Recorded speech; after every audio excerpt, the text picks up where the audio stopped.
vamos a dar inicio al tema porque ya normalmente empezamos a las puras 10:15, pero andamos un poco retrasados en tiempo hoy. Vamos a dar inicio a este tema que hablamos en la radio el martes pasado. Tocamos este tema en la radio y un locutor un poco escéptico, incrédulo, hizo el show. Siempre en una conferencia siempre está bien que haya personas que en un momento dado dicen, no, pues que yo no creo en eso, ¿no? Y como esto tampoco se trata de creer, sino de investigar, entonces se crea una controversia, y hay controversias muy positivas. Algunas son de tipo negativo, algunas son de tipo positivo. Tuvimos una controversia positiva, considerando. Cuando habla uno de cosas que desconoce, entonces, pero tiene uno la duda es el principio de la sabiduría. En esto no buscamos gente creyente tampoco. Esto es un estudio. Y como estudio da ideas, entrega bases del conocimiento, inclusive la manera o una fórmula para poder investigar por nosotros mismos. Hay muchos escritos, por eso pueden poner unas sillas por ahí atrás. Hay unos escritos por ahí, hay libros muy interesantes que se pierden en el tiempo.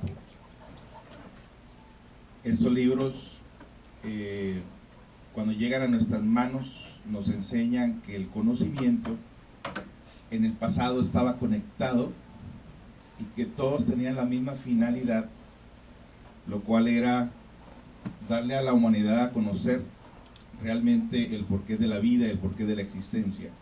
Desafortunadamente nos limitamos solamente a un libro, y de ese libro, conocido como la Biblia, existen muchos tomos, muchas ediciones diferentes, y en cada edición le van quitando, le van castrando la enseñanza, y la persona cada vez se va quedando con menos conocimiento, y lo convierte todo en una simple creencia, y el que no cree, entonces le empiezan a manipular su mente, le empiezan a meter miedos, entonces la persona realmente no sabe para dónde correr.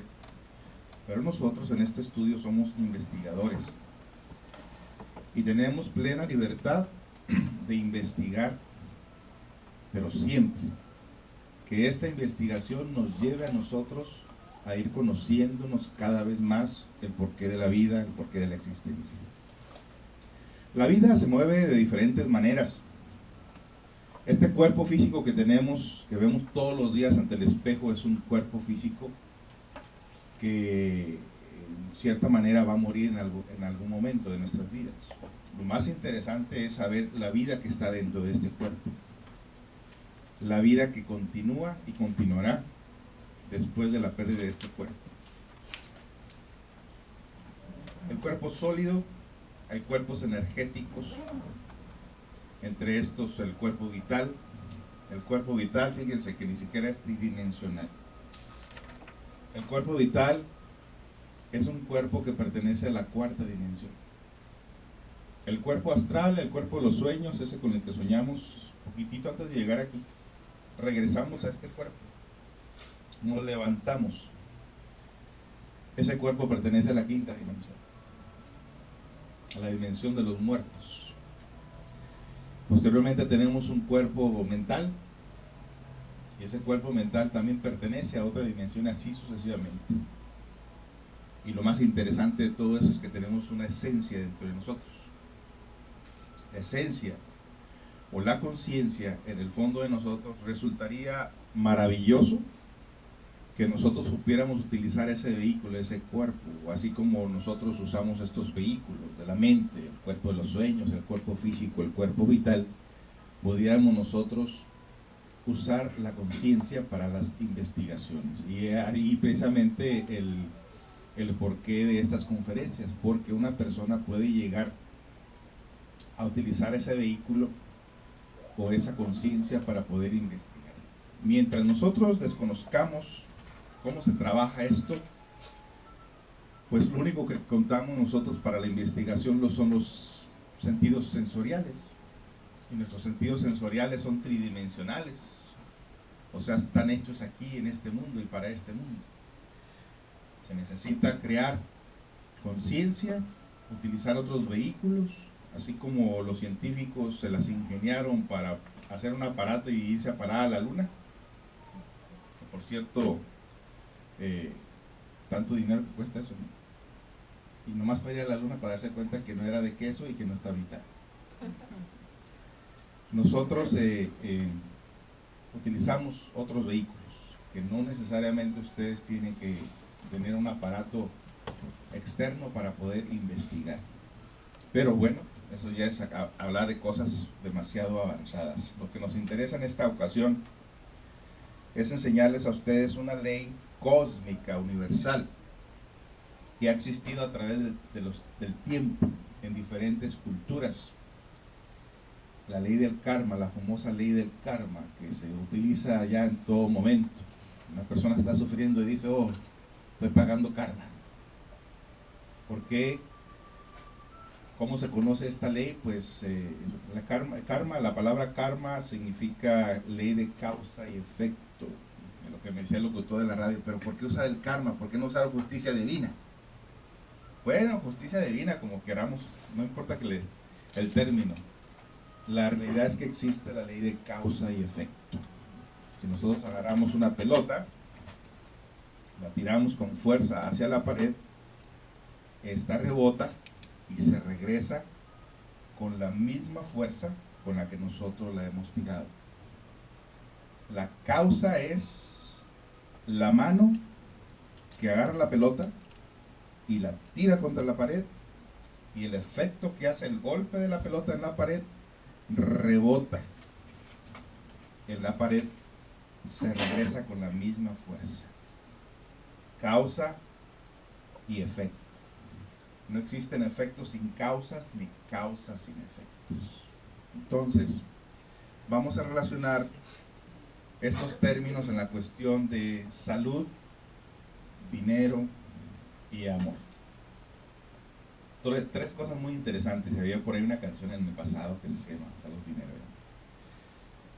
Amor. Donde nosotros estemos sufriendo, si es por el lado de la salud, si es por el lado del dinero o por el lado del amor, tenemos que estudiar estas causas, de dónde vienen y por qué están ahí.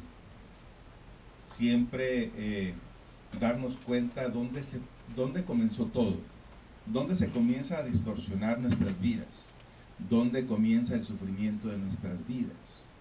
Hay sufrimientos energéticos causados por nuestras acciones, que debido a la falta de conciencia nosotros no sabemos exactamente por qué nos está yendo de esa manera.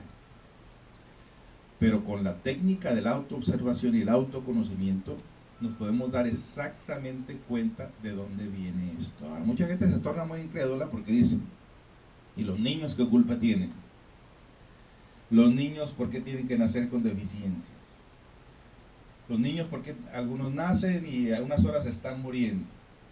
Y mucha gente se torna escéptica, inclusive dice, Dios no existe porque hay mucha maldad en el mundo, hay mucho sufrimiento. Y esto nos recuerda el peluquero creyente y en este caso se estaba cortando uno el pelo por ahí, y el peluquero era muy escéptico quiere decir que la persona no cree nada, y estaban dialogando pues el peluquero y al que le están cortando el pelo precisamente sobre la existencia de Dios, y el peluquero dice, no, Dios no existe. Esos son puros mitos, son cosas que la gente se inventó. Precisamente tanto que estuvo batallando para ponerle diferentes ejemplos de la energía, del espermatozoide, de cómo se mueve en el vientre materno, quién lo mueve, por qué lo mueve, cómo es que se forma todo tan exacto. Y el peluquero es escéptico. Entonces ya terminaron, amistosamente se sale, que se cortó el pelo, sale a la calle y encuentra un melenudo. Lo ve, lo agarra de la mano y le enseña al peluquero. Dice, entonces tampoco los peluqueros no existen. Mira este melenudo. Dice, es melenudo porque no ha venido a mí. Dijo, exactamente. Como tú no vas hacia Dios, para ti Dios no existe. Como no existe el peluquero hasta que el melenudo venga a que tú lo atiendas. Y con eso lo cayó. Le dio una sopa de su propio chocolate. Entonces nosotros, cuando nos tornamos escépticos, es porque estamos muy alejados de la realidad. Nuestra realidad más cercana es la conciencia. Pero ¿cómo nos hemos nosotros alejado de la conciencia? Porque desde que nos levantamos en la mañana seguimos una programación. Esa programación es buscar el dinero, buscar el sustento. Y después de conseguir ese dinero, pagar deudas. Y después de pagar esas deudas, comprar más cosas. O tener un mejor trabajo. O ganar más dinero para comprar más cosas. Y luego los bailes y las pachangas. Y luego las fiestas. Y luego los cumpleaños. Y luego las pachangas otra vez. Y luego a trabajar otra vez. Y nuestra vida se mueve así como una ratita de esas que ponen en las jaulas. Que todos los días están repitiendo lo mismo. Y para que no se aburra, ahora le ponen ahí una ruedita para que dé vuelta. Y le ponen una escalerita. Y así nos tienen nosotros en una caja. Imagínense nosotros en un edificio de departamentos. ¿Cómo vive cada quien su vida? Todo el mundo hace lo mismo. Su aparato de televisión, el juego por allá, de entretenimiento, otro juego se tiene una temporada y sigue otra temporada, y todos encasillados en una televisión, en un aparato, en pachangas, en fiestas. O sea, ¿cuándo le dedicamos tiempo a la investigación? A menos que tengamos la inquietud de decir, un momento, algo está mal aquí, que acaso vivo para esto, nomás para reproducirme, nomás para pachanguearme, nomás para vivir una vida así tan sensorial, tan externa. O sea, hay una conciencia dentro de nosotros, pero esa conciencia se encuentra enfrascada, dormida, adormecida. Ignoramos nuestra propia realidad, pero tenemos el afán de soñar, de decir, quiero ser feliz. ¿Y qué es esa felicidad? ¿Y de qué manera buscamos esa felicidad? El muchachito rebelde un día quisiera ser feliz, quisiera ser libre, quisiera irme de mi casa donde no me pongan reglas, donde no me digan qué es lo que tengo que hacer. El solterón dice, quisiera tener a alguien a quien querer. Y luego tiene ese alguien a quien querer y resulta que después mejor no lo quiere, que quiere algo más o alguien más. O sea, constantemente estamos cambiando de ideas, de pensamientos. No tenemos una individualidad como se piensa, como se cree. Pero nosotros pensamos que vamos a lograr la felicidad en algún momento de nuestra vida. Y bueno, todo es muy parecido a una persona que tiene un sinnúmero de ideas en la cabeza, pero ninguna de ellas en realidad es una idea efectiva, real. Pensamos, hacemos, creemos según lo que se nos haya inculcado en nuestra familia, según lo que hayamos aprendido de un sistema, según lo que nuestros padres nos hayan dicho, nos hayan enseñado en nuestras vidas. Entonces encontramos gente creyente, gente materialista, gente escéptica, gente de todo. Y bueno, hoy se escaparon ustedes al sistema, a ese juego que empezaba precisamente a las 10 de la mañana, creo. Por ahí me enteré de los hijos.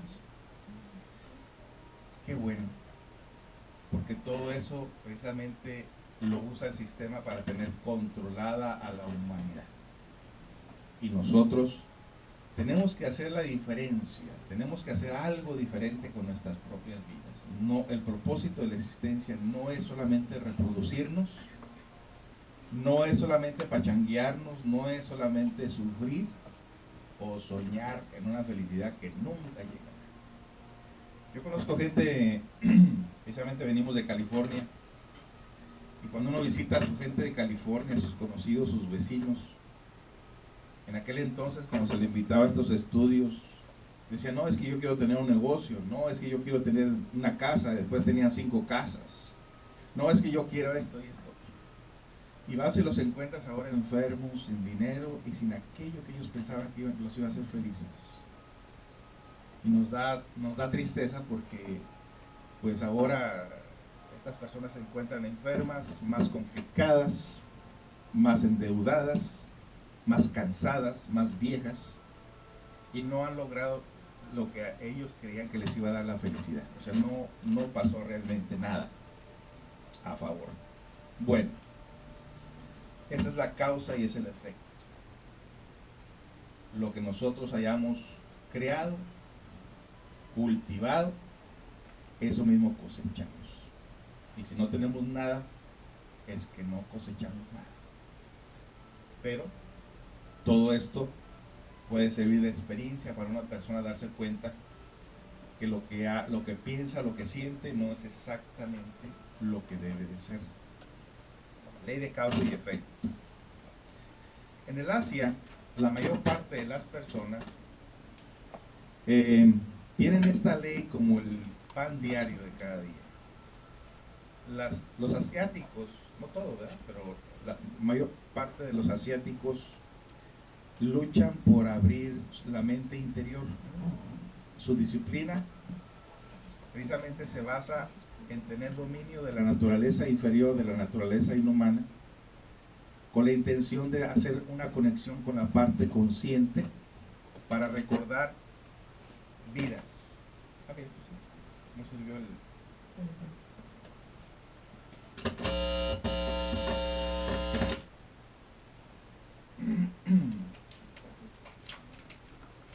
Mientras que se vende en un comercial.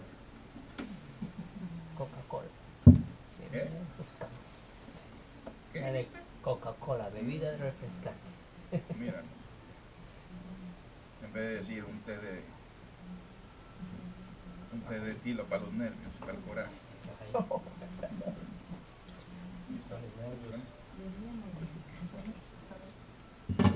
Ok, sí, oh, perfecto, está bien. Ahora estoy wireless. Ya me puedo mover libremente. Bueno. Ley de causa y efecto. Hay muchas formas de karma, como ustedes pueden verlo en el pizarrón. Vamos a decirlo, porque esta conferencia se va a componer de 2 o 3 conferencias más o menos de lo mismo. Existe el karma individual, existe el karma familiar, el karma colectivo, el karma mundial, el karma saya, el karma yoga. No malinterpreten el karma yoga, que los que hacen yoga agarran karma, ¿eh? El karma duro y la katancia. Todo empieza pues con el karma individual. Si ustedes van a un lugar, a un país, y desconocen sus leyes, vamos acá a poner el caso pues que venimos a Estados Unidos. Allá en el rancho andábamos en burro, en carretones, no había señales de tráfico. Y llegamos acá y hay un montón de leyes y señales de tráfico, leyes de conducta, leyes criminales, leyes familiares, leyes de violencia doméstica, leyes contra los viciosos y así sucesivamente. Venimos a un lugar aquí, desconociendo las leyes por el lugar de donde venimos, y en algún momento nos dan una infracción, nos agarra la policía. Según el delito, es la ley que se nos va a caer encima. Por decirlo así, un delito menor. Me pasó a mí hace unos meses, manejando por una zona donde decía, cuando los niños estén presentes, 20 millas por hora, a menos que esté flasheando la luz. Como no había ni niños, ni flasheaba ninguna luz, yo le di en 35. Y de repente el flashazo, ¡pum! Tomaron foto. Me llega la infracción por correo. $185. Dije, uff, este día lo trabajé gratis y todavía salgo pagando. Y uno dice, es injusto. No había niños, no estaba flasheando la luz y me llegó de todos modos el ticket. Bueno, puedes ir ante un juez, decir que es injusto y discutir y perder días y perder día de trabajo y todo ese rollo de cosas y dice, mejor lo pago y no quiero saber más. Pero imagínate que porque hubieras pasado te hubieran dado esa infracción y te hubieran dado 6 meses de cárcel en vez de un ticket de $185. Eso sería injusto. Totalmente injusto.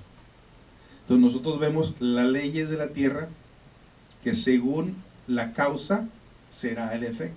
Según la infracción es la ley que te va a perseguir, que te va a cobrar. La ley divina, la ley cósmica, la ley del karma, trabaja de la siguiente manera.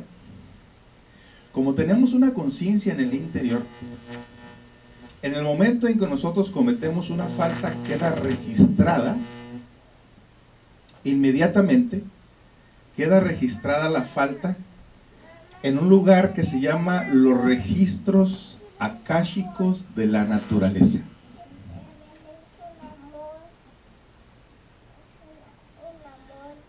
¿Qué son los registros akáshicos de la naturaleza? Bueno, que la naturaleza también tiene memoria. Así como ustedes tienen memoria, la naturaleza tiene memoria. Si ustedes quieren saber algo que pasó unos años atrás, hay un lugar de récords, de archivos.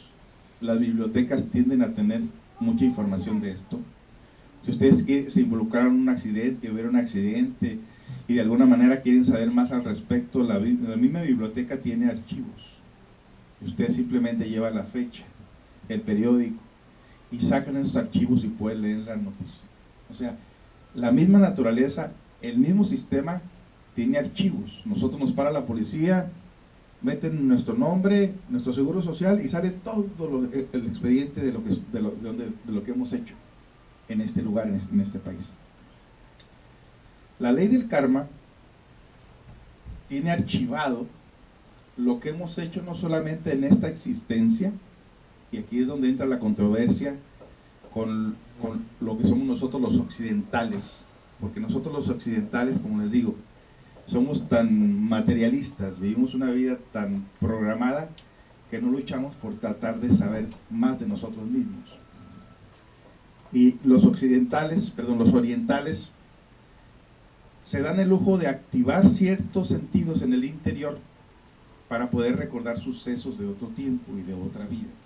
Y inclusive tenemos un video del Discovery donde unos investigadores, unos científicos y psicólogos están investigando la vida de ciertos niños que dicen que ellos volvieron a nacer, inclusive que recuerdan cómo murieron en otro tiempo. Ese video lo tenemos por ahí, en algún momento lo volvemos a pasar.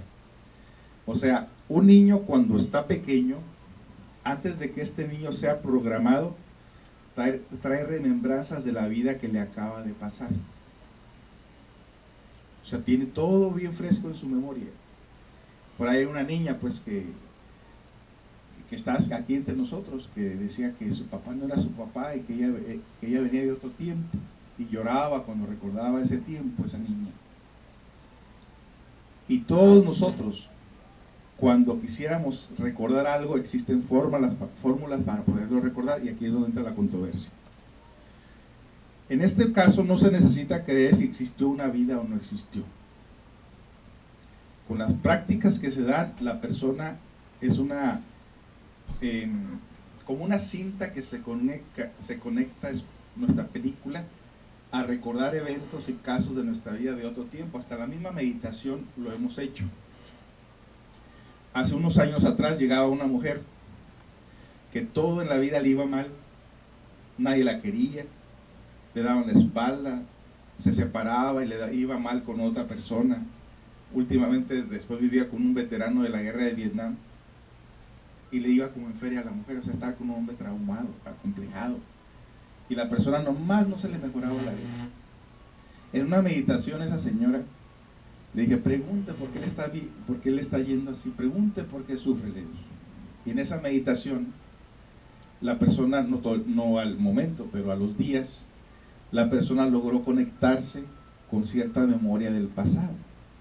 Y esta señora lo que se le vino en su interior es unas imágenes de la Edad Media, cuando esta persona jalaba la guillotina para cortarle la cabeza a las personas en aquel entonces. O sea, se dio cuenta que era el verdugo de ese tiempo. Cuando esa persona recordó eso, fue algo escalofriante, pero dijo: por eso me va como me va, por eso estoy sufriendo. Y desde ese momento dijo: desde este momento dejo de quejarme, desde este momento empiezo a cambiar mi forma de ser. Y a los días se fue la señora. Esto lo mencionábamos en la radio. Y la persona esta, el locutor, decía: no, es que yo no puedo yo entender eso, que exista. O sea, ¿cómo es posible que nosotros nos estén cobrando cosas de otro tiempo? Es como que ya no vamos a poder hacer cambios. Y hasta ahí se limitaba la persona. Es muy parecido que ustedes me cuentan algo y yo me torne escéptico cuando lo que ustedes me están contando, cuando ustedes lo han vivenciado. O sea, cuando una persona ha vivenciado, cuando una persona ha tenido alguna experiencia, como si les contáramos a ustedes: yo recuerdo vidas pasadas, yo recuerdo ciertas personas y por qué me tocó la familia que me tocó, y los hijos que me tocó, y la mujer que me tocó. Yo les puedo contar santo y seña de eso, y ustedes ¿qué van a hacer? Oh, soy yo bonito, pero quién sabe. Pero para el que lo ha investigado, para el que lo ha vivenciado, es una gran realidad. Entonces, en el karma individual, que es el más importante de todos, porque como karma individual, ante una sociedad se convierte, imagínense, una sociedad que está sufriendo constantemente, como le decíamos, falta de dinero, falta de amor. En esto también decimos que hay sufrimiento por falta de percepciones y de conocimiento. Porque una persona puede decir: pues tengo dinero, tengo quien me quiera, tengo salud. En alguna de ellas estamos incompletos. Hay solterones, hay tantas mujeres, pero hay solterones. Hay solteronas, hay tantas mujeres, pero están solteronas. ¿A qué se debe este fenómeno? Ahí es el karma individual. Muchas enfermedades. ¿A qué se deben estas enfermedades? Algunas son hereditarias y otras son por karma. Entonces en eso hay ustedes, por ahí mira el índigo. Entre esto hay ustedes, escriban causas y efectos y causas. Porque el tener una pareja y el tener familia no quiere decir que está uno enamorado. El tener dinero no quiere decir que está uno lleno de salud. En alguna de ellas nosotros tenemos alguna falla y estamos incompletos. Entonces, el karma individual es el sufrimiento o castigo que corresponde a cada uno de nosotros por nuestros malos hechos personales. Son como letras que deben cancelarse. Esto se debe pagar con sacrificios o con dolor. Fíjense, esta es la parte muy interesante de esto. El que sabe negociar sale bien librado con los señores de la ley. Debemos aprender a sacrificarlo todo por nada. Todo bien a la humanidad es un abono a la cuenta. O sea que el sufrimiento se puede negociar. Cuando la persona está sufriendo, le están aplicando en ese momento el karma.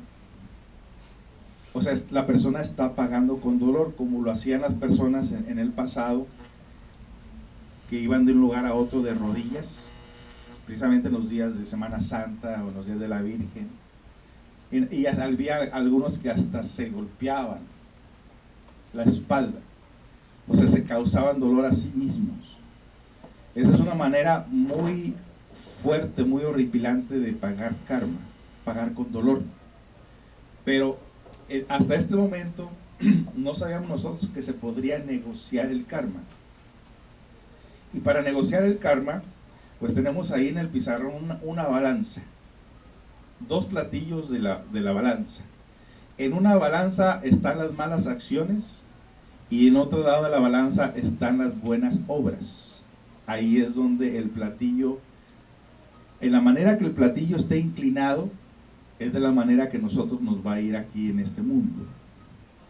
Cuando se habla de negociar, ¿sí? Es como cuando está uno ante el juez y le dice: señor juez, esta infracción la considero injusta.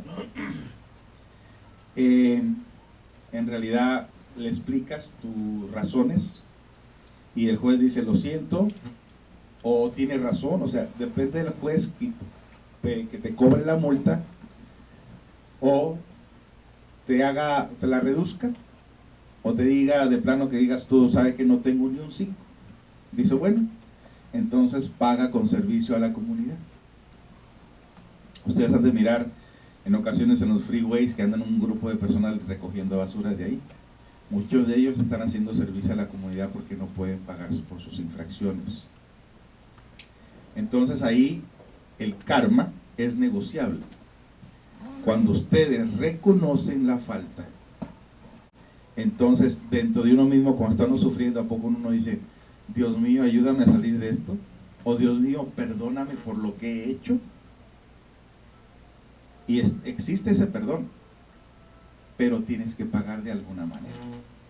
O sea, tienes que negociar esto y tienes que ponerte en ese momento a aceptar, sufrir o salir de ese sufrimiento haciendo obras positivas. Me recuerda el caso de una señora, hace tiempo también una estudiante de aquí. La señora ya es grande, ya sesentona, pues no tan grande, ¿verdad? Pero pues como todos tienen su plan, ¿verdad? Todos los que tienen su pareja, de morirse con su pareja. Me refiero a los tiempos de antes, ¿verdad? Porque los de ahorita no saben qué hacer con la que tienen. Pero las personas del pasado, sus relaciones eran hasta la muerte. Y esta persona tenía pensado que su relación iba a ser hasta la muerte, hasta que se muriera ella, se muriera él. Y un día llorando la señora viene y me dice: ¿sabe qué? Pues mi pareja me ha abandonado por otro. Y para eso la persona tenía mucho. Entonces digo: bueno, utiliza esa energía al servicio de alguien más. Póngase de voluntaria por ahí en un lugar donde usted esté ocupada, pero esté haciendo servicio a la comunidad. Y la persona se hizo voluntaria de la casa de Ronald McDonald, que no es el restaurante. Es un hospital donde están ayudando a los niños que tienen cáncer. Y ahí se metió. Y los primeros días la señora venía llorando por mirar a esos niños que salían de quimioterapia, tembeleleques, pero con una sonrisa en la cara, con muchas ganas de vivir. ¿Qué le sirvió a la señora esto? Pues se dio cuenta que el sufrimiento que estaba pasándole en ese momento por el abandono del cónyuge no se comparaba nada con el sufrimiento de esos niños de 4, 5, 6, 8 años, 10 años, que estaban queriendo aferrarse a la vida pero tenían el cáncer. Y la persona se dio cuenta que realmente su sufrimiento no era nada. Ahí dedicó su sufrimiento a ayudar a otros, y la persona, su propio sufrimiento se fue sanando. Una ley superior lava una ley inferior, y en este caso la señora pudo aplazar su sufrimiento por el servicio a otros. Vemos ahí que supo negociar. No sabemos ahorita cómo está su condición en cuanto amorosa, pero sabemos que ha encontrado paz, que ha encontrado tranquilidad precisamente por eso. Entonces, una persona puede negociar. El problema de nosotros, que al desconocer realmente que estamos pasando por una situación difícil del karma, en vez de mejorar nuestra situación, nos ponemos a renegar sobre ella. ¿Y por qué a mí? ¿Y por qué esto me pasa a mí? Si yo tan buena persona que soy, no le hago daño a nadie, me porto bien, dice.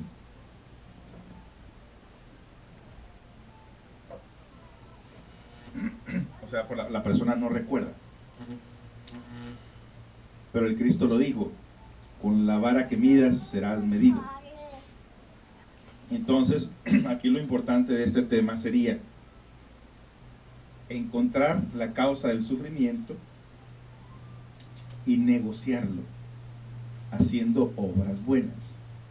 A veces uno se topa con personas que son muy entregadas a cierta religión y dicen con mucho orgullo: yo antes era tal persona y era así, así, así, pero el Señor me ha salvado. Bueno, está bien, tiene algo de consuelo la persona, pero no tiene percepciones internas. Y hemos visto personas así que, aunque crean en Dios, viven una vida totalmente desdichada. O sea, la persona dejó de cometer la falta, pero no hizo nada para poder seguir avanzando en el camino de la vida. Se ha conformado con el recuerdo de que fue una persona mezquina o viciosa, pero de ahí no pasa, no ha hallado nada. Y miren, esto me refiero es de que esa persona no recuerda vidas pasadas, no sabe el porqué de la vida, de la existencia. O sea, hasta cierta manera nos hacen a nosotros ciertas personas conformistas, y nosotros no nos conformamos. En esto siempre tenemos la inquietud de saber, y nos conecta precisamente a recordar sucesos de otras vidas, que sería lo interesante, poder que la persona pudiera conectarse a sucesos de otras vidas. Existe la manera, existe la fórmula para poderlo realizar. Esta persona escéptica de la radio le dije: bueno, ¿quieres tú una fórmula para recordar vidas pasadas? Y la persona prácticamente se tornó sin interés para ello. Entonces, ¿qué hacemos con una persona así? Nada. Si la persona no se abre a poder por sí misma descubrir la causa de su sufrimiento, no se puede hacer nada. Es como un enfermo que está enfermo y le dice: toma, abre la boca, aquí está la medicina. No, no me quiero curar. La medicina sabe fea. Fuchi, fuchi, fuchi. No me la tomo, no me la trago. Entonces, así que puedes hacer, no puedes obligar a nadie. Entonces la persona se la va a pasar la vida sufriendo y sufriendo y sufriendo, y no va a querer saber por qué está sufriendo. ¿Ok? Entonces el karma es negociable, inclusive hay una práctica que se hace aquí. Pero esa práctica no la damos públicamente hasta que la persona haya comprendido y haya utilizado todos los recursos prácticos que les enseñamos para que puedan ustedes primero darse cuenta del porqué del sufrimiento. Tenemos el karma familiar, cuando en el seno de una familia pertenecen personas que en conjunto tienen deudas con la ley kármica, de manera que si todos sufren y entre ellos mismos se hacen sufrir, allí la justicia actúa en toda la familia para hacer el cobro. Esto me recuerda de alguna manera cuando nos ha tocado en la familia tener un papá borracho. Esto es algo muy clásico, algo muy aparentemente normal en nuestra comunidad. Y me ha tocado platicar con personas que cuando tienen un problema ya a la edad madura, que no lo saben resolver o que no lo pueden resolver, siempre nos vamos a la edad de la niñez. Y cada uno de ustedes puede hacer esto. En la niñez, en el crecimiento, lo que nosotros hayamos absorbido como un dato de nuestra familia, si tuvimos un papá violento, borracho y engañador, es el vil infierno el que vivimos en esa casa.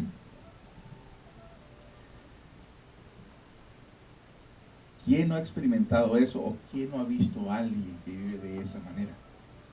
Se puede notar precisamente toda la familia que vive una crisis emocional de traumas, de miedos, y cuando crecen, ese es el dato que traen, y muchas de las veces se topan con la misma persona con la que en comportamiento parecida con la que sufrieron.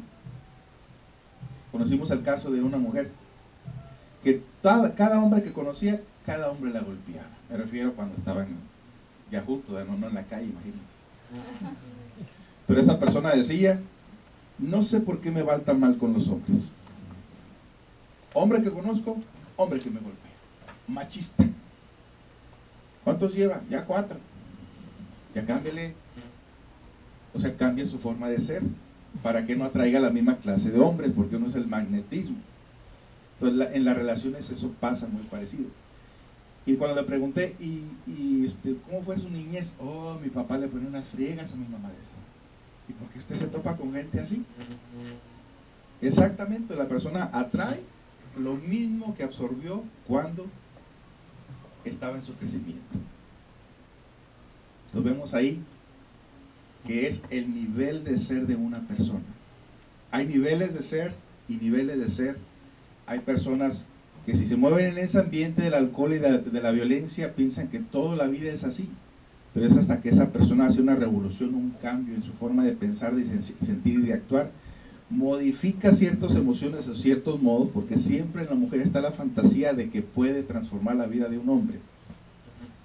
Y hemos conocido mujeres así tan estancadas que terminan siendo igual que ellos.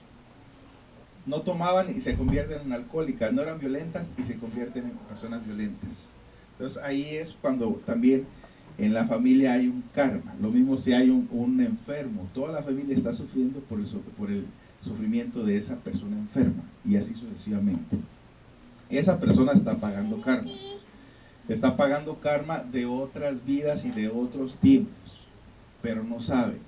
Se ha dado caso pues de que hay familias, en este caso cuando a un hijo que trae algunos méritos, le ha tocado vivir en una familia donde todos son bien problemáticos, pero él no. Tiene otra forma de ser diferente. En California me tocó conocer una familia de allá de Jerez, Zacatecas. El papá, bueno, la mamá no, la mamá era una mujer sumisa que les hacía de comer y hacía todo lo que el hombre le decía. Pero los hijos, borrachos. La hija de ellos se casa y con un hombre que prácticamente también mujeriego, la trata mal. Y el muchachito más chiquito de la familia, que tenía en aquel entonces como un 9 o 10 años, miraba a los hermanos, su comportamiento, el comportamiento de los hermanos mayores, y él simplemente decía, sacudía la cabeza y decía, pero ¿por qué ustedes hacen eso? ¿Por qué hacen eso? Ese muchachito llegó a los 15, 16 años, y su comportamiento tan disciplinado, tan consciente, le abrió puertas a que alguien le pagara sus estudios, su colegiatura.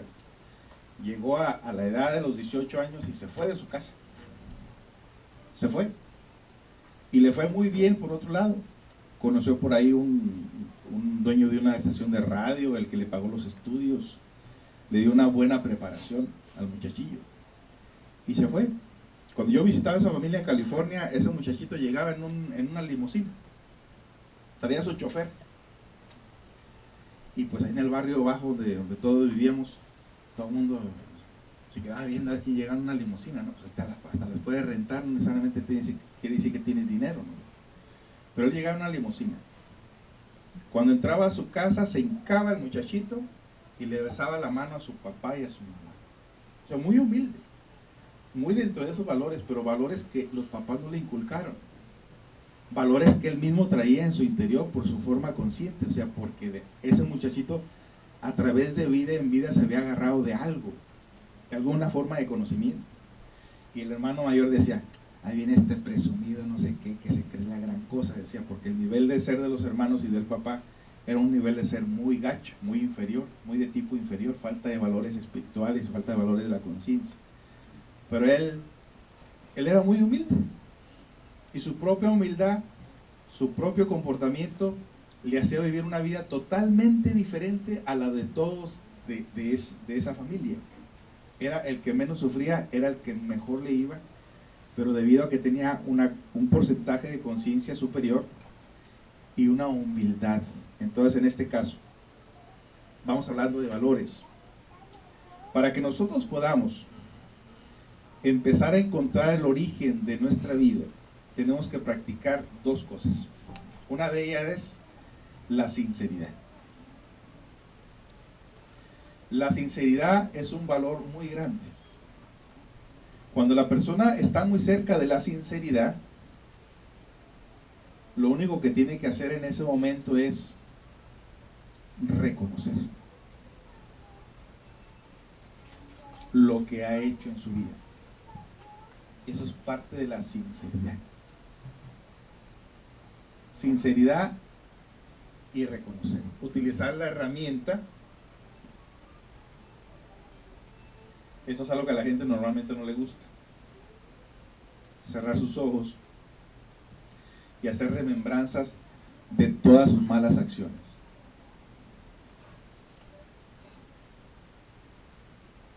No importa que no recordemos vidas pasadas, en esta misma. Cuando uno reconoce sus acciones, ahora tiene que estudiar lo que nosotros le llamamos aquí el ego. El ego se le conoce como acciones negativas. El ego se le reconoce aquí como lo que son los defectos, precisamente los defectos de causa y efecto, que vienen siendo la lujuria, la pereza, la gula, el orgullo, la codicia, la ira. ¿Cuál me faltó? La envidia. La ley del karma se va contra aquella persona que tenga muy aferrado estos 7 defectos principales y que vale la pena estudiarlos de uno por uno. La lujuria, por ejemplo, que es la madre de todos estos defectos, es aquella persona que tiene una insaciable sed sexual, fantasiosa, lujuria. Es un desequilibrio de la sexualidad, y esta existe en las emociones, en el pensamiento y en las acciones. Una persona lujuriosa no respeta matrimonio, no respeta relación, y normalmente todo el día su centro de actividad está basado en la sexualidad. Y de esto hay niveles y niveles. Hay personas que desde temprano están con la pornografía o pensando con pensamientos de lascivia, que los vemos por todos lados. Apenas si pasa una mujer por ahí con una faldita y así se le va, se le cae la baba. Y cualquier mujer que vea siente que es una oportunidad para poseerla. Es una enfermedad la lujuria. Hay un restaurante por aquí vietnamís, que en una ocasión ahí comiéndome yo mi sopita, estaba el dueño de la tienda y un vietnamí también en su iPad mirando, y se le sentía un estado de ánimo muy denso, muy pesado. Estaba yo comiendo mi sopa, llega y me pone la imagen, me pone una imagen de pornográfica, como si pensara que yo estoy buscando eso, o tengo sus pensamientos. Y le dije, sácate por allá con tus cosas, le dije. Ja, ja, ja, ja. Y se le iba viendo la pornografía ese tipo todo el día. Es un enfermo. Y aparte, pues, que piensa que los clientes están interesados en eso. Jamás me volví a presentar en ese lugar. Es un tipo enfermo. Una persona que todo el tiempo está pensando en eso. Eso es lujuria. El lujurioso, el castigo del lujurioso es precisamente de que no encontrará una mujer que lo quiera, porque la persona está enferma. El lujurioso es impotente sexual, porque es esclavo de la lascivia en su mente. Cuando nosotros sabemos que el acto sexual depende del dominio de la mente, y ese tipo era esclavo de la sexualidad. Entonces el lujurioso no respeta nada y siempre ven el sexo opuesto como una oportunidad para poseerla. Entonces vemos ahí precisamente que la mayor parte de los hombres, llegando a la edad de los 35, 40 años, son impotentes sexuales,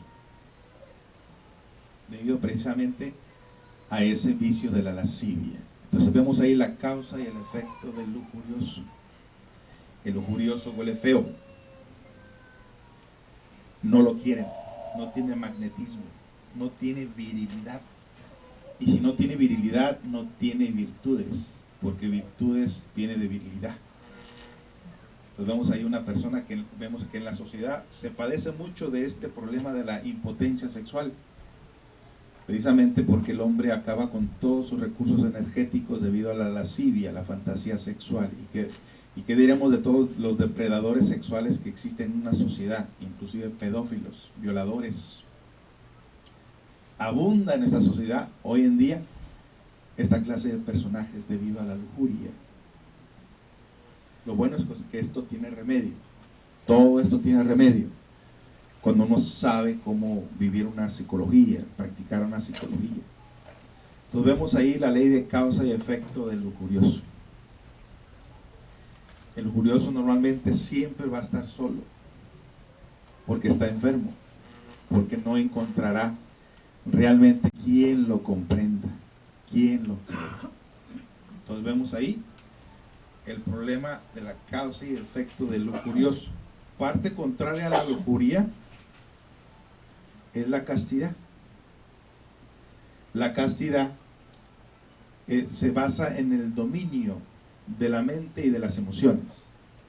Tener dominio, tener templanza, convertirse en un dueño de sí mismo, de sus emociones, de sus pensamientos y de sus acciones de tipo inferior. Bueno, ahora ya han inventado que un Viagra para la mujer, ¿verdad? Válgame. ¿Hasta dónde vamos a llegar? Pues que dicen que más que Viagra es para relajarla. ¿Relajada de qué? ¿Quién sabe? Pero bueno, si cada vez hay más drogas, dice que para que nosotros podamos tener esa potencia, pues que sí que cada vez hay más enfermos. Si cada vez hay más clínicas y más cárceles. Y hoy recientemente se están abriendo clínicas mentales por todas las partes de la ciudad. Algunos de adicción y otros de origen, que ya la persona está prácticamente loca. Pues claro, todo lo que hacemos atrofia el cerebro. Y cada vez entre más viciosos, más manicomios y más locos. Estamos viendo la causa y efecto de una comunidad enfermiza. Entonces, eso no lo podemos decir nosotros progreso. Progreso es que no existieran cárceles, no existieran clínicas, no existieran esta clase de hospitales donde se están tratando gente con demencia. Ese no es progreso, es una sociedad enferma, por falta de conocimiento, por falta de dominio de sí mismo. ¿Y qué diremos de la violencia doméstica? La ira. El lujurioso pierde magnetismo. El lujurioso, una vez saciando su sexualidad, llega al hastío. El hastío es que le pierde el interés a la persona. Y cuando el ego se sacia de la lujuria y llega al hastío, entonces cae una forma de aborrecimiento y rechaza a su pareja y la maltrata, porque pierde magnetismo. Porque una vez satisfecha la pasión, los defectos dentro de nosotros, ese es el resultado de llegar al hastío y el tratar mal al cónyuge. Eso no se lo dicen los doctores ni los psicólogos allá afuera, porque es una bola de ignorantes. Uno tiene que darse cuenta de que si uno tiene atracción y tiene buenos sentimientos y cree en el amor y cree en la conciencia, y de repente todo eso va por los suelos, uno tiene que darse cuenta que mandó todo aquello por los suelos. Y nosotros decimos que es la lujuria y la pérdida de esa valiosa energía. Entonces, afortunadamente nosotros en este estudio sabemos que la contraparte de la lujuria es la castidad científica, y no la abstención ni el celibato. No estamos hablando nada de eso. En realidad nosotros conocemos en gran parte la función natural de esas energías, y por lo tanto nosotros no somos víctimas de esa energía porque tenemos dominio, nos ajustamos a sus reglas y a sus leyes. Conocemos sus causas y sus efectos, y por lo tanto ponemos esta ley al favor de nosotros mismos. Algo muy interesante que todas las parejas y todas las personas deben de conocer, lo que es de la castidad científica. La ira siempre saldrá como resultado de estar saciándose sus instintos internos. Como le decía, una vez satisfecha la pasión, o una vez conquistado aquello que consideramos como un deseo, entonces viene el hastío, viene la ira, viene el rechazo. Donde una vez que estos magnetos se han, ¿cómo se puede decir?, han perdido su energía, entonces ya queda, se repela, se fastidia, se faltan al respeto. Entonces esto es dentro del karma individual y el karma familiar, porque cuando uno ya va a compartir uno su vida con otra persona, entonces uno viene a darse cuenta de los hábitos de familia, lo que uno creció, lo que uno vio en la casa, el comportamiento machista que uno tiene, la manera de no aceptar que uno tiene la falta, que ha cometido la falta, por orgullo, por amor propio, por lo que sea. Entonces ahí la persona misma, mientras desconoce su mal, no se podrá curar. La persona tiene que descubrir su propio mal, su propio comportamiento para poderse curar. Una vez que conoce su mal, una vez que conoce su debilidad, entonces practicará constantemente lo que es el autodominio y irse quitando hábitos que lo van conduciendo por un camino equivocado. Y esos actos los tiene que la persona ir descubriendo día con día.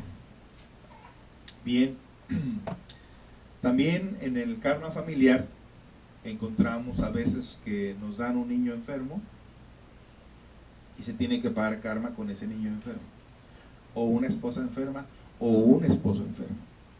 Se está pagando el karma.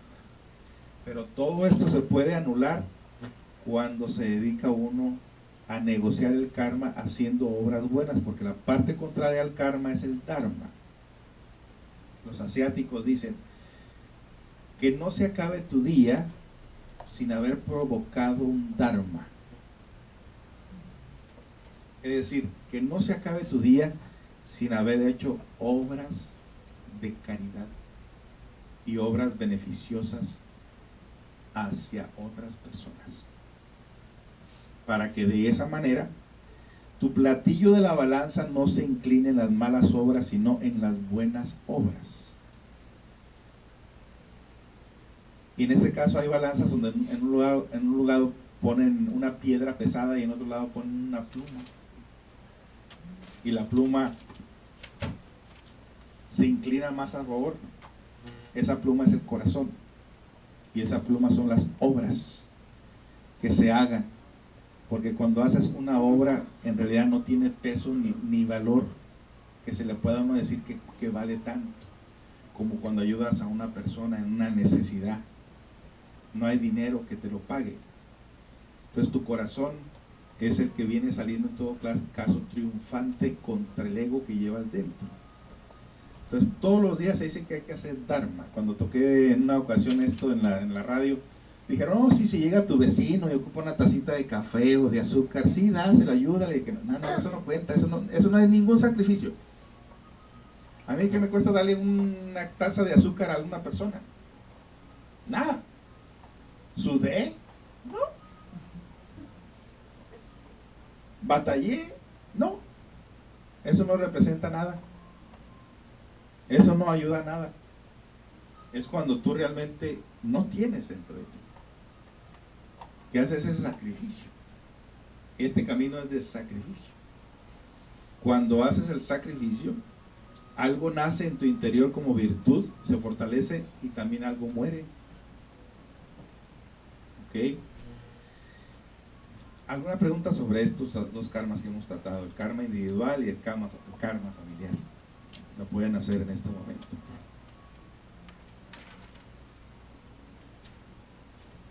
La tacita de azúcar. Muy simple. Pero es bueno cuando no tiene azúcar y la baila con así y se la da. ¿No? O que no se va a quedar sin azúcar. No. ¿No? En todo caso, mando al que la necesita, manda que la compre. No, pero cuando no hay. También peca por tonto. Eso es muy insignificativo. Ya me viera yo que mi vecino ocupa sal y yo no tengo sal y voy a traer a la tienda, voy a la tienda para traerles a él, no, tampoco. tiene piecitos, tiene dinero, que vaya por ella. Yo me refiero a algo más fuerte, algo que realmente te pone a hacer un sacrificio, y que aquí cada quien puede tener una idea diferente, ¿no? Pero es donde te cuesta sacrificio, eso no cuesta sacrificio. ¿Sí? En el karma familiar, ¿no? Si está sufriendo toda una familia por la misma cuestión, o se vuelve a repetir, ya viene tras. Si una sola persona de esa familia cambia, despierta, o como quieran llamarle, y trata de hacer las cosas diferentes, ese dharma que esa persona está haciendo ayuda a toda la familia, o solamente se convertiría ya como karma individual. Es una buena pregunta.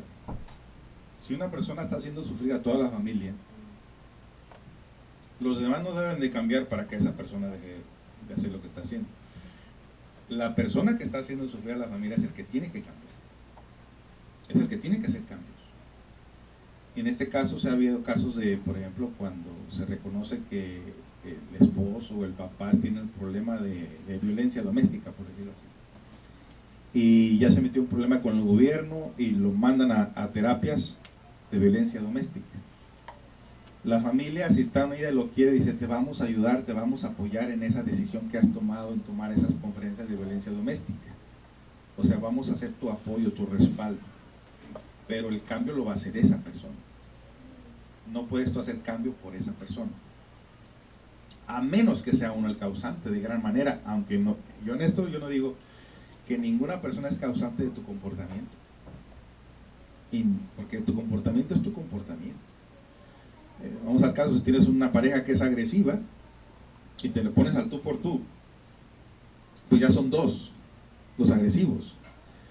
Pero si tú dices: ¿sabes qué? No, yo por ahí no le entro, tú quieres seguir por ahí, allá tú, pero a mí no me faltas al respeto, yo no me llevo así de esa manera, bla, bla. Entonces pones un orden con esa persona, y depende de que esa persona constantemente quiera quebrantar esa regla y ese orden, tendrá consecuencias sobre ello. Pero si son dos metidos en el mismo problema, los dos tienen un problema.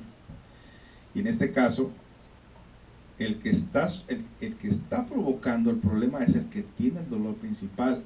La familia le busca la ayuda, y si él no quiere, ¿qué hace la familia? Termina dejándolo, termina abandonándolo. Como me decía una tailandés, cuando le preguntaba yo que dónde estaba su papá, dice: mi papá lo dejamos en Tailandia, porque golpeaba a mi mamá. Nos cansamos de eso, allá lo dejamos. Se vino la mamá y ella, y ahí tienen su restaurante, y lo abandonaron. Pero otro caso de vietnamís, que la señora era maltratada por el esposo, y que la gente le decía: ¿por qué no lo deja? Dice: es que ella recuerda una vida pasada cuando le hizo la vida de cuadritos a él, y ahora le está pagando con dolor. Pero él tiene remembranza, ¿no? Tiene conciencia de ello. Entonces, en este caso tendríamos que examinar cuál es el problema. En realidad, nadie está obligado a tolerar a una persona borracha, de violencia doméstica, traumada o acomplejada, a menos que le quieras ayudar. Pero no te puedes hundir con esa persona. Si esa persona no quiere cambiar, no tienes por qué hundirte con esa persona. Si es un hijo que está enfermo, pues sí das todo lo que puedas, ¿verdad? Por encontrarle su remedio, inclusive hasta sacrificarte lo más que puedas porque se salve tu hijo, haciendo obras buenas, dharmas, y muchas veces le alcanza ese dharma a tu propio hijo cuando ese hijo no tiene conciencia o no tiene la capacidad de enmendar su propio karma. Tú puedes hacer mucho por esa persona, inclusive ayudando a otros con el problema muy parecido a tu propio hijo. Por la vara que midas serás medido. O sea, por esa misma línea tú puedes ayudar a solucionar el problema de otros, y automáticamente se soluciona el tuyo también. ¿Sí? Me quedé pensando en el ejemplo de esta familia, donde toda la familia vivía en un nivel muy inferior.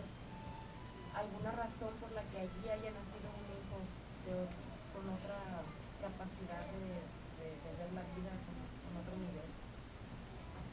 Sí, fíjate que dice que la ley del karma muchas de las veces le toca a un virtuoso nacer en medio de bandoleros con la intención de enseñarles el camino A los bandoleros. a los bandoleros. No como castigo para No como castigo, pero en cierta manera. Vamos al caso que en una familia todos tienen el mismo vicio, el mismo problema, pero uno de ellos se sale, ¿verdad? Se sale de esos vicios, modifica su vida, cambia su vida, pero por ley kármica le toca a ustedes volver con esa familia, por alguna razón, por algún motivo. Y muchas de las veces esta persona se convierte en guía de su propia familia, en ayudarles a ellos a salir adelante, o sea, cambiar su forma de vida con el ejemplo que él da. Y muchas de las veces funciona porque equilibra un poco la balanza en cuanto al comportamiento. En una familia de 4, de 6, salen 4 hijos con el vicio del alcohol y 2 no.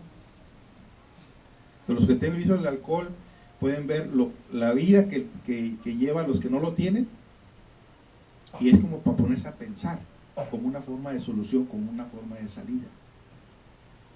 Yo siempre he dicho que en una situación difícil, cuando todo se hunde, alguien tiene que quedar arriba en la superficie para ayudar a otros a salir. Y en este caso eso es el ejemplo. No sabemos de ahí para acá, la misma divinidad, si lo siguiera mandando a esa familia o lo deja de mandar a esa familia. Tendrá que nacer en otro lugar.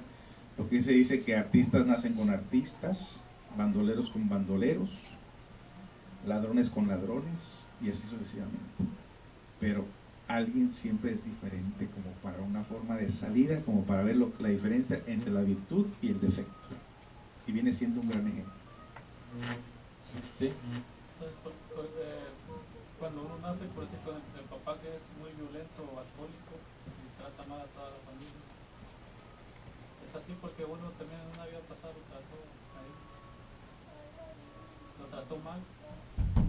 En lo que nos dice ese video del Discovery es de que muchas veces la familia que uno encuentra, y como la encuentra, es como tú la dejaste en otra vida. Vamos al caso que si yo en esta vida les enseño a mis hijos a ser un ladrón, yo muero, y como yo cultivé esos ladrones, entonces por ley de causa y efecto, me va a tocar nacer en aquello que les heredé como un mal hábito. Entonces tengo que pagar con ellos lo que yo cultivé en ellos. Y ahí tengo que pagar con dolor, porque yo enseñé a mis hijos a ser ladrones o bandoleros o criminales. Entonces hay que pagar con ello. Por eso se dice que cuando uno tiene familia, enséñenle todos los principios, todos los buenos modales, toda la buena conducta, porque la ley de causa y efecto te va a mandar con esa misma familia a cosechar lo que tú les heredaste en cuanto a conducta de hábitos positivos o negativos. Y para salir de toda duda, no hay como recordar qué fue lo que uno hizo. Pero muchas de las veces uno considera injusto que estés con una familia. De hecho, hay personas que dicen, no, pues si yo soy de otro pensamiento, de otros ideales, de otra manera, yo no sé por qué me tocó vivir con esta gente tan vulgar y tan corriente. Pero también hay ese ego que se cree la divina garza. Ese ego que se cree que se lo merece todo, pero la ley del karma dice, no, tú debes ahí vas a nacer hasta que pagues. Pero uno dice, ay, no, es que yo soy de sangre azul. No sé.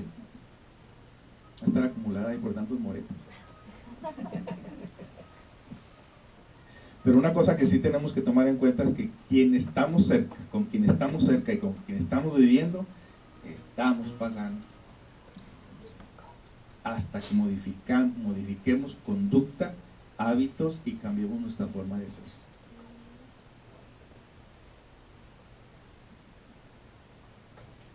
¿Algo más? Este tema no es algo muy positivo para muchos, porque todos nosotros siempre queremos oír cosas acá que nos hagan sentir bonito, que somos la gran onda, que somos buenas personas y que no sé qué. Este estudio es de reflexión y es de concientizar a las personas. Yo en lo personal les puedo decir que esta ley, desde muy chico, cuando precisamente las primeras conferencias que yo asistía a estos estudios y me hablaron sobre esta ley, para mí dije, ahí está mi salida. Ya por fin sé lo que tengo que hacer, y empezamos a modificar y las cosas empezaron a cambiar casi que inmediatamente.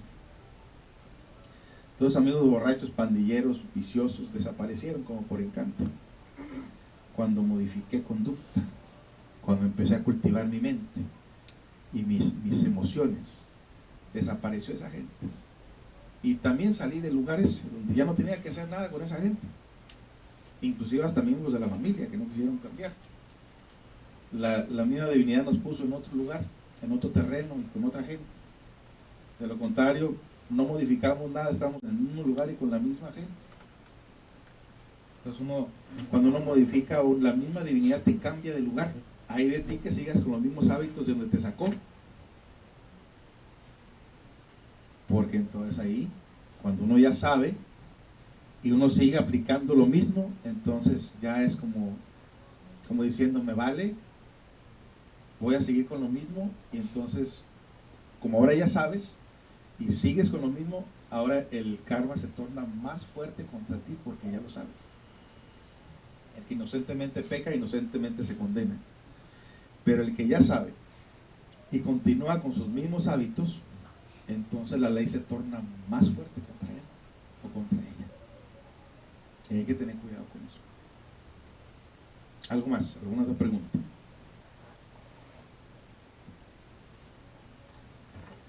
Bueno, nos quedamos con el karma colectivo, karma mundial, karma saya, karma yoga, karma dura y la catancia para la próxima semana. Tengan todos buenas tardes, nos vemos por aquí. Hagan su tarea, modifiquen su conducta, cierren sus ojos, vean por qué les está pasando lo que les está pasando. Y hay que pagar haciendo dharma o con dolor. Depende de cada quien. Hay gente masoquista que dice, écheme más dolor. Ah, bueno, esa es otra cosa. Tengan todos buenas tardes.